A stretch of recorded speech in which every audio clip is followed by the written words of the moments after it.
J'ai envie de parler de quelque chose qui est un fait, qui est réel et qui se passe. Nous parlerons de l'hypocrisie, mais pas simplement l'hypocrisie, mais l'hypocrisie de l'homme envers Dieu. Nous avons atteint un niveau dégueulasse. Vous savez, l'hypocrisie est l'un des péchés que Dieu dénonce avec le plus de fermeté dans les Écritures. Elle consiste à afficher une apparence de piété tout en ayant un cœur très éloigné devant Dieu. Une apparence de prière, mais tout en ayant un cœur très éloigné de Dieu. Alléluia. C'est une double vie spirituelle, extérieurement religieuse, intérieurement très rebelle, opposée aux voies de Dieu. Si on doit définir l'hypocrisie, dans la Bible par exemple, on dit que l'hypocrisie, elle est associée à la dissimulation de la vraie nature du cœur. Dans le fait de jouer un rôle spirituel, d'avoir une apparence sans formation intérieure. C'est-à-dire qu'il y a beaucoup de personnes qui ont l'apparence du chrétien, mais qui n'ont aucune formation à l'intérieur. Ce n'est que l'apparence. C'est un frère par apparence. Mais si tu fais l'erreur de t'ouvrir à ce frère, tu verras le païen qui se cache. C'est un frère qui ne blague pas. Tu lui donnes une opportunité, il couche avec toi et il accuse ses faiblesses parce qu'il n'a aucune forme de retenue. Il n'est pas encore repenti à l'intérieur. Matthieu chapitre 15, 8 nous dit « Ce peuple m'honore des lèvres. Ce peuple, il m'honore des lèvres, mais son cœur est éloigné de moi. » C'est des gens qui, à l'église, battent les mains, mais leur conscience savent ce qu'ils font après qu'ils vont à l'église. Alléluia. Alors, c'est quoi la manifestation, ou quelles sont les manifestations de l'hypocrisie envers Dieu? Dans les manifestations, nous avons le fait d'honorer Dieu en parole, mais pas en pratique. Vous savez, beaucoup de personnes parlent, disent Seigneur, je t'aime, mais leurs actes en disent long, et même le contraire. Dans le fait d'honorer Dieu en parole, mais pas en pratique, nous voyons des gens qui font des prières sans sincérité. Bien aimé, j'aimerais même arrêter mon thème ici, c'est-à-dire sur la prière sans sincérité. Le chrétien est l'un des rares croyants qui ment à Dieu. Je n'ai jamais vu ça. Je n'ai jamais vu un croyant qui ne craint pas Dieu autant que le chrétien. Quelqu'un va me dire, papa, comment ça on ment à Dieu? Le chrétien ne va pas bien. Il passe par des moments très difficiles. Mais il est incapable d'être vrai dans sa prière. Ton cœur, ton âme n'est pas dans l'esprit de dire merci. Il est dans l'esprit de pleurer, de se lamenter, de se plaindre, de dire à Dieu les blessures sincères. Mais la fausse crainte de Dieu te pousse, quand tu pries, à dire « Seigneur, je te rends grâce, je te bénis, merci pour tout, gloire » et on te voit pleurer. Parce que ton cœur, lui, il sait la vérité, que tu n'es pas sincère. Et tes paroles sont fausses. C'est comme ça que tu vois beaucoup de gens dans la présence de Dieu qui n'arrivent même pas à prier. Tu penses que c'est l'Esprit de Dieu, or qu'elle a tellement de souffrance dans son âme que la bouche n'arrive pas à dire quoi que ce soit. Alors les pleurs le font à leur place. Mais j'ai envie de dire ceci, les larmes ne prient pas à ta place. Un moment, arrête l'hypocrisie. Beaucoup de personnes sont loin de l'exaucement avec Dieu parce qu'ils ne sont pas vrais. Beaucoup d'enfants de Dieu sont loin de l'exaucement avec Dieu parce qu'ils ne sont pas vrais. À l'endroit de prier parce qu'ils ont mal. Non. Ils rendent grâce. Et tu entends la personne te dire, papa, moi je pleure plus. Moi je me plains plus. Moi quand j'ai des situations, même si ça fait mal, je dis seulement gloire à Jésus. C'est pas écrit.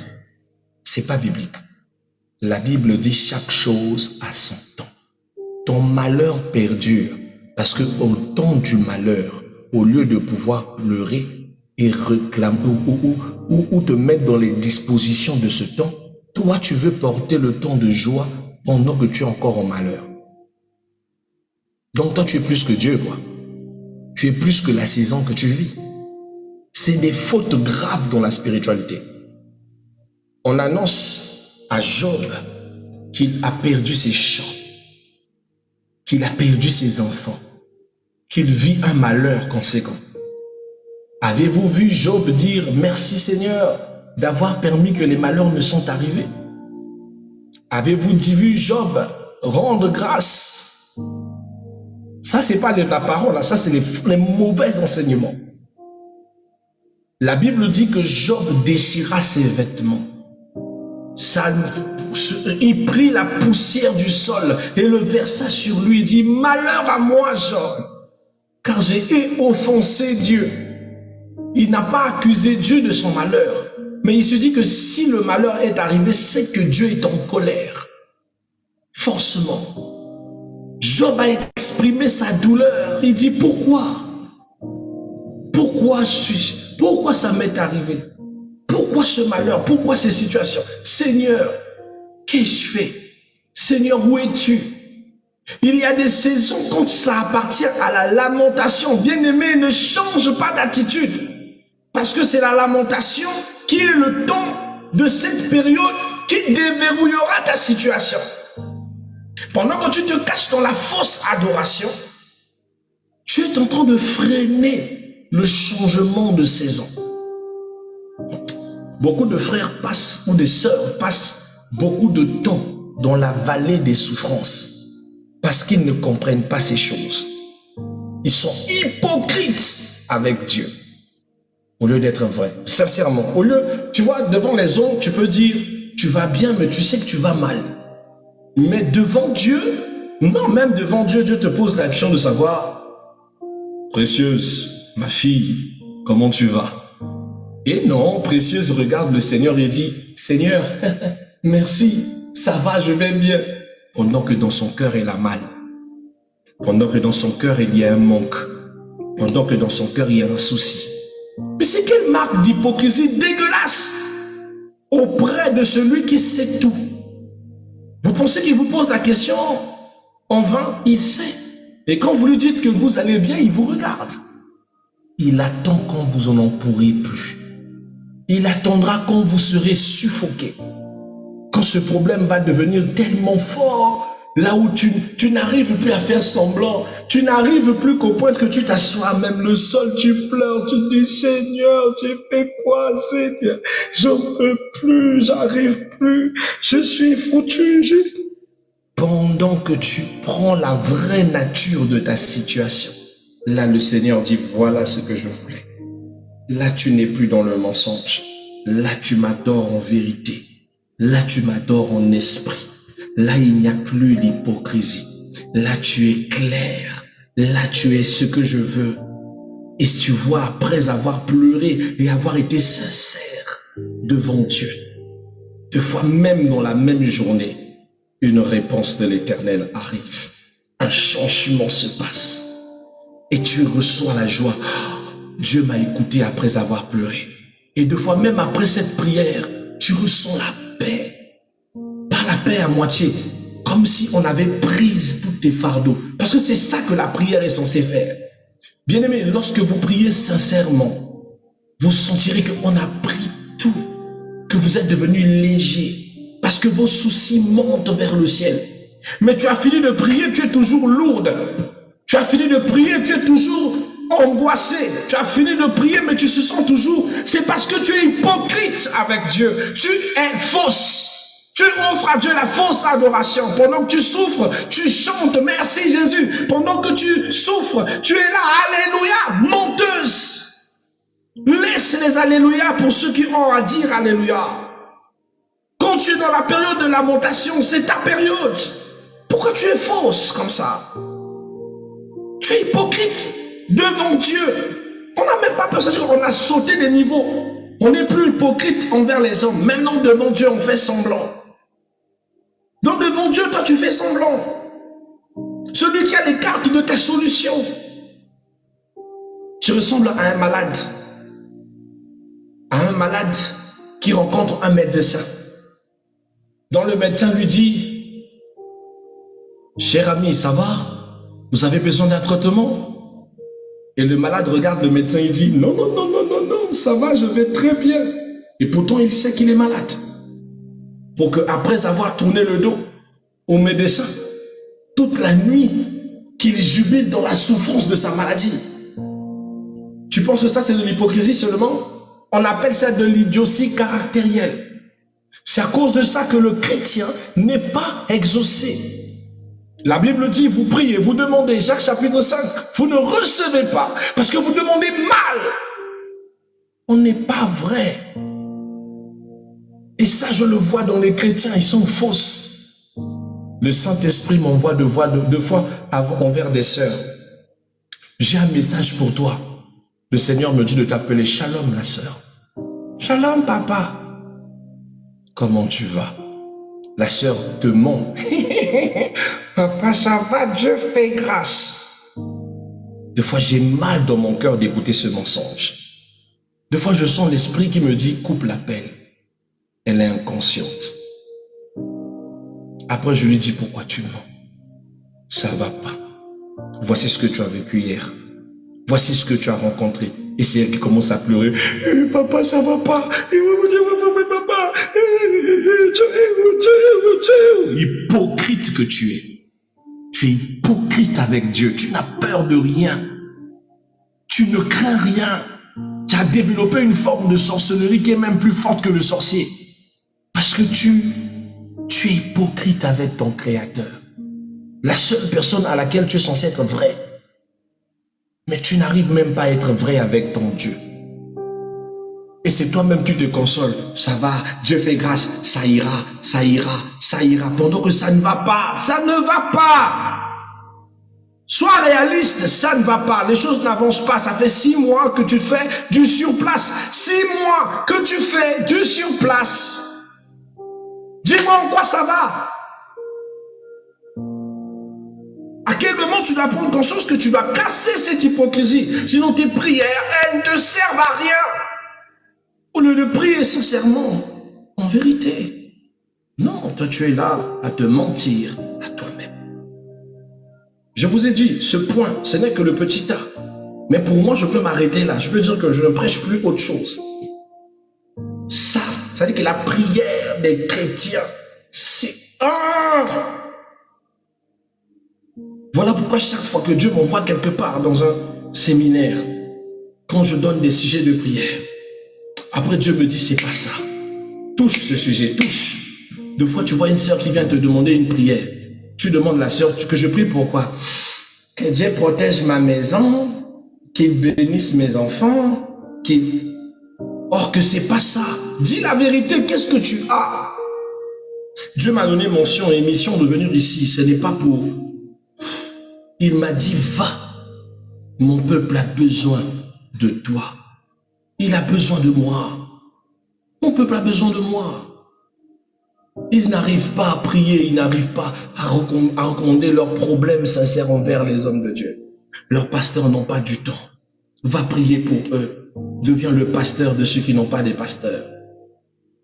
Je dis, Seigneur, ça c'est quelle mission? C'est trop dur. Il me dit, va. Faut tu entends la personne te dire que non, papa, je vais juste que tu demandes une prière pour moi, que Dieu se souvienne de moi. De quoi? Papa, tout va bien dans ma vie. Mais quand tu touches les vrais points, c'est elle qui commence à prier, à pleurer. Hypocrite dans le Seigneur. Je dis hypocrite, incapable d'être vrai. C'est malheureux. Des prières sans sincérité. Des louanges sans engagement réel. C'est elle qui loue Dieu, mais son cœur est foutu. Moi, j'aime les chants dans le Seigneur de mon pays. C'est elle que tu entends en train de chanter.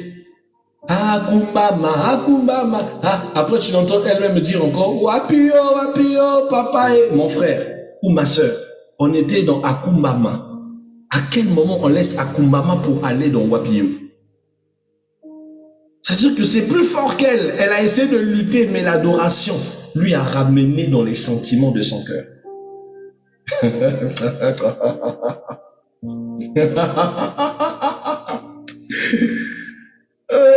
Dieu Seigneur, mon Dieu, mon roi. Ça me rappelle un frère à moi que j'aimais bien. On était en train de prier, il avait il a lancé un sujet d'adoration, comme il était modérateur, il a lancé un sujet d'adoration, il a commencé à adorer le Seigneur. L'adoration, c'était déjà quoi? C'était comme un étendard tu es, je t'aime rhabillé, tu m'aimes encore, il m'a pas oublié. Et le frère dans la présence de Dieu, non, la présence n'était pas encore là. Automatiquement, quand on arrive à la partie, il ne m'a pas abandonné, oh, il m'aime encore. Le frère a commencé à pleurer. Il pleurait, il m'aime encore. Il m'a pas abandonné, oh, il m'aime encore. Sèche mes larmes, il m'aime encore. Tous, on est emportés dans l'adoration. Chacun est emporté. Mais les hommes de Dieu, il y a un problème qui est là. Là, ce n'est plus l'adoration. Là, le frère, il est en train de faire la lamentation, mais dans l'adoration. Sèche mes larmes, toi qui ne laisses personne, il m'aime encore. Oh, sèche mes larmes, il m'aime encore. Toi, tu ne laisses pas les gens, il m'aime encore. Et l'Esprit de Dieu dit à notre pasteur principal, le pasteur Bayon Dimo, que Dieu le bénisse, il dit, le frère Ayumboumé, si vous lui ravissez pas le micro là, il va nous emmener dans un matanga ici, là, ça va être terrible. Il pleurait. Après, on entend sur le micro, Jasmine, pourquoi tu m'as fait ça? En plein culte de mercredi 17h, tous à terre en train de... Là où j'étais, j'ai pas pu, qui n'a pas pu se retenir? Jasmine, tu m'as fait ça, pourquoi? Comment ça? Il voulait faire semblant avec le Ngoumé. Mais tu pleures. Ton cœur n'est pas à l'état d'adorer. Ramène-nous la lamentation. C'est toi le modérateur. C'est toi, regarde. Vous savez, la prière, je vais vous donner un secret. La prière est encore plus puissante quand elle est sincère. Quand la prière vibre, je dis quand la prière vibre, est calibrée à ce que votre cœur ressent, le cœur de Dieu devient encore plus émanant. Ne priez pas avec des mots que vous ne pensez pas. Ne priez pas avec des mots que vous ne ressentez pas. Ne priez pas avec des actions qui ne vous reflètent pas. Cherchez toujours à puiser au profond de votre vrai, de votre sincérité. Apprendre à dire à Dieu quand rien ne marche et quand ça va. Pas en étant, on va dire quoi, hypocrite envers lui et pas en étant ingrat. Moi j'aime dire, Seigneur, je sais et je reconnais que tu m'as beaucoup béni dans ma vie, mais là, Seigneur, j'en peux plus. Je préfère. Je lui dis ce que je ne veux pas, ce que je ressens là, ce qui est en train de m'empêcher de pouvoir élever l'adoration comme je le veux. Débarrasse-toi de ce vice-là, de ce mal-là, en étant vrai devant Dieu que de mentir à Dieu. C'est dégueulasse. Des fausses louanges sans engagement réel. On l'a ravi le micro. On l'a ravi le micro, il vient pleurer. Pourquoi tu m'as fait ça? Je vous dis, certains pleurent, vous voyez des chantres là. Il est en train de prier, prier, prier. Tu le vois avec les larmes aux yeux en train de pleurer comme un bébé. Toi, tu penses que c'est l'engouement. Des fois, c'est la souffrance. Des fois, il a pensé à la maison. Ça fait 6 mois qu'il n'a pas payé son loyer. Qu'on va bientôt le chasser. C'est la fin. Après, il pleure. Bien aimé, quand le Saint-Esprit vous touche, vous le sentirez. Quand les larmes venant de l'Esprit de Dieu vous touchent, ces larmes-là ne sont pas tristes. Ce sont des larmes de joie et de force. C'est merveilleux, ça vous envahit. Mais quand c'est de l'eau, il commence à être plus... Seigneur, je fais quoi? Ça, c'est les problèmes. Au lieu d'être sincère, soyez sincère. Quand c'est comme ça, on met ça dans une prière de lamentation. Je le dis toujours, se lamenter n'est pas un péché. Je le répète, chers frères, enfants de Dieu, se lamenter n'est pas un péché. Je ne sais pas qui a dit à vos pasteurs que se lamenter est un péché. Oh, ne te lamente pas, ça ne sert pas à tout. Quand tu vas à Israël, il y a tout un mur où les gens quittent tous les pays du monde pour aller visiter ce mur. On appelle ce mur le mur des lamentations. Les gens vont poser leurs mains là-bas et laisser leurs prières sur ce mur. D'accord? Il y a un livre de la Bible, je dis tout un livre de la Bible, qui s'appelle le livre des lamentations. Oh, moi je n'aime pas me lamenter, après je me sens faible. Tu vas bien te sentir. Continue à faire le body positif, là où il ne faut pas être body positif. Il y a des moments où il faut parfois arrêter de se mentir, tu te fais du mal. Ça ne va pas, tu es là, zen, esprit zen, ça va, tout va bien, calme. On chasse les mauvaises pensées. Pendant ce temps que tu te mens à toi-même, tu te mens à toi-même. Et après, tu ramènes ça dans la prière. Le pire, c'est que tu vas dans la prière, tu fais comme si tout allait bien. Donc, tu mens à Dieu. Tu te mens d'abord à toi-même en faisant le good thing, positive all thing. Ça va, je suis bien dans ma peau, bien dans mon esprit, rien ne me touche, rien n'a mal. Et devant Dieu, tu dis, non Seigneur, ça va. Tu montres tes dons à qui? Tu mens à qui? C'est malheureux. C'est malheureux. Ésaïe 29, verset 13 dit ceci. C'est en vain qu'il m'honore, en enseignant des préceptes qui sont des commandements d'hommes. C'est en vain, à cause de l'hypocrisie. La deuxième des choses, vous trouverez que l'hypocrisie envers Dieu se manifeste en se montrant juste devant les hommes. Certaines personnes paraissent honnêtes, mais juste devant les hommes. Ils recherchent l'approbation humaine, ils pratiquent la religion pour être vus. Tel que le Christ disait dans Matthieu chapitre 6, verset 5. Il dit, quand tu pries, ne sois pas comme les hypocrites qui se mettent debout, qui marchent dans les rues pour prouver qu'ils savent prier. C'est pas ça. C'est hypocrite. La prière, c'est secret. La prière, c'est intime. La prière ne doit pas agacer les autres. On ne fait pas les choses pour prouver qu'on est chrétien. On ne fait pas les choses comme ça. Bien aimé, j'ai appris à casser un certain complexe que j'avais. Avant, on pouvait m'inviter comme ça sur Pointe-Noire ou bien sur Brazzaville ou même à Angola, mais il n'y a pas Tria. On m'appelle, on me dit, apôtre, on a besoin de toi. Je porte une veste. Je me disais que c'était ça la tenue de prêche. Il y avait un complexe de forme qui faisait que un serviteur n'est serviteur que lorsqu'il est bien sapé. Quand le serviteur est mal sapé, c'est qu'il n'est pas bon serviteur. Un jour, le Seigneur m'a dit, voici les habits que tu vas porter. Je vois une marnière, un polo. Prends ceci, prends ce pantalon-là. Tu vas porter un pantalon digne. Prends ta Bible. Tu es parti. Laisse-moi les deux téléphones, là, tu n'iras pas avec ça, tu n'iras qu'avec un seul téléphone. Là, tu dis, mais Seigneur, qu'est-ce que tu veux m'enseigner là? Est-ce qu'on va m'accepter comme ça? Je suis prédicateur du jour, il me dit, tu iras comme ça. Je suis allé. J'arrive, le frère pasteur me regarde. À la fin, il m'a dit, apôtre, vraiment pardonne-moi, mais prochainement, ne viens plus comme ça. Je dis, pourquoi? Tu as besoin de ce qui est à l'intérieur ou tu as besoin de ce qui est à l'extérieur? Il dit non, mais tu vois, il faut être propre. Je dis non, mais là je suis sale.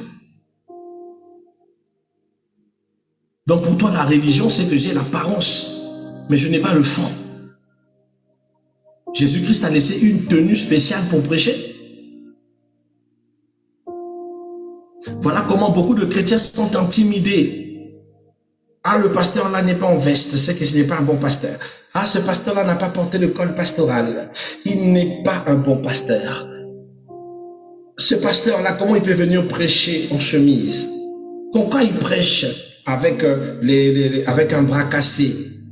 J'ai vu le pasteur dans la rue. Il était en culotte.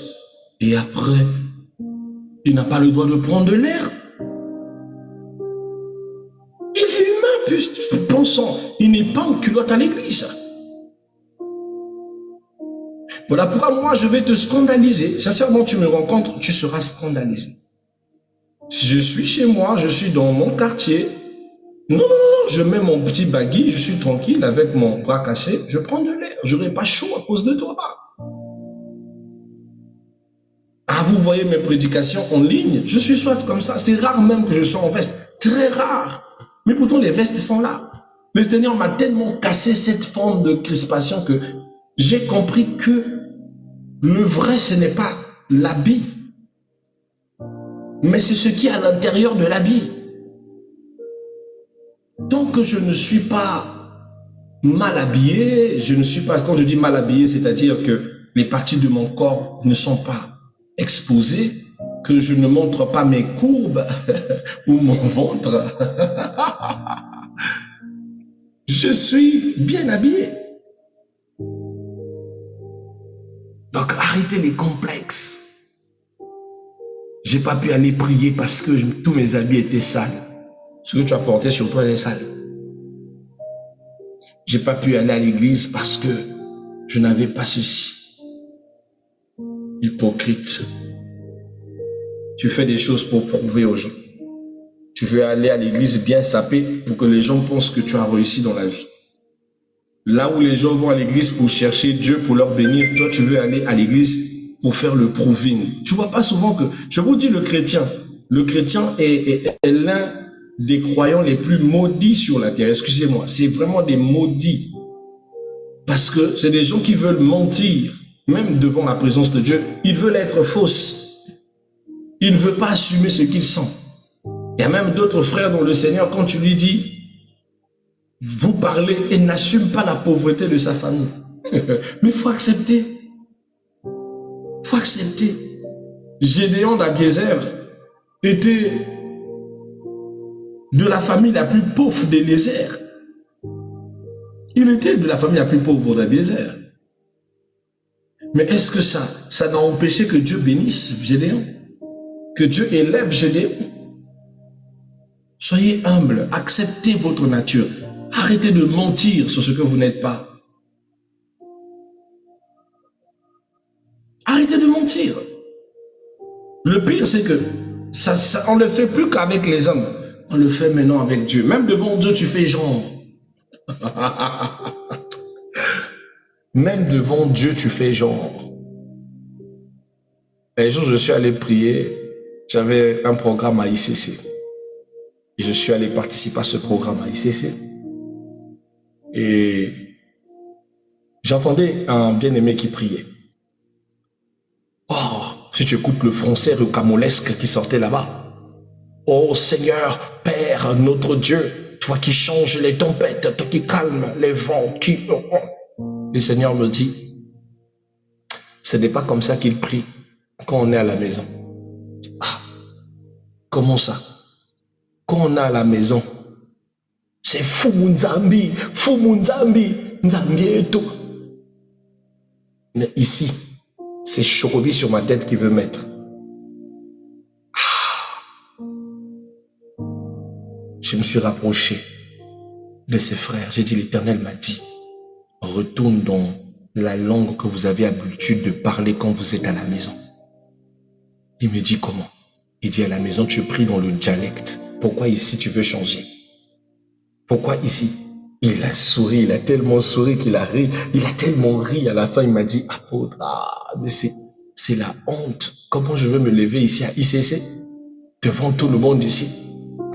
Je vais commencer à prier en Congo. Ah, ça va pas passer, ça. Donc, c'est pas pour Dieu que tu adresses ta prière, en fait. Que Dieu bénisse l'Église catholique. Je dis encore que Dieu bénisse l'Église catholique, où tu trouveras chacun prier librement selon sa convenance et sa culture, sans avoir à justifier à qui que ce soit sa manière de prier. Je pouvais m'asseoir en plein milieu des fidèles à l'Église catholique. Tu écouteras la maman qui est Congo prier en Congo, celle qui est Dondo prier en Dondo, la Bembe prier en Bembe, la Vili prier en Vili, la Mossi prier en Mossi. Ceux qui prient, à l'habitude de prier en lingala, prient en lingala.